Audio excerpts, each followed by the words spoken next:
இறைவன் எப்போதும் நம்மை கைவிட மாட்டார். ஆனால் நாம் தான் அவர் வருகிற வழியை காண முடியாமல் போய்விடுகிறோம். ஒரு நாள் கடலில் ஒரு பக்தர் படகில் சிக்கிக் கொண்டிருந்தார். மிகவும் தீவிரமான புயல், அலைகள் படகை சிதறச் செய்தன. அவர் உயிருக்கு போராடினார். தன் கண்களை மூடி இறைவனை வேண்டினார். சிறிது நேரத்தில் ஒரு மீனவர் படகு வந்தது. அவன் சொன்னான், ஐயா, என் படகில் ஏறுங்கள், உங்களை மீட்டு தருகிறேன். ஆனால் பக்தர் மறுத்துவிட்டார்.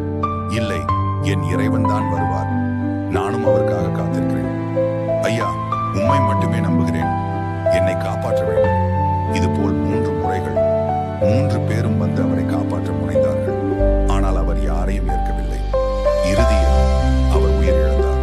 வானத்தில் இறைவனை பார்த்து கேட்டார், ஐயா, உம்மை முழு மனதுடன் நம்பினேன், நீங்கள் ஏன் என்னை காப்பாற்றவில்லை?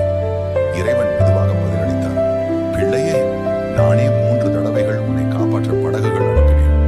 ஆனால் நீ என்னை எப்படி வரணும் என்று நினைத்தாயோ, அப்படியே வரவில்லை என்பதற்காக என்னை அடையாளம் காணவில்லை.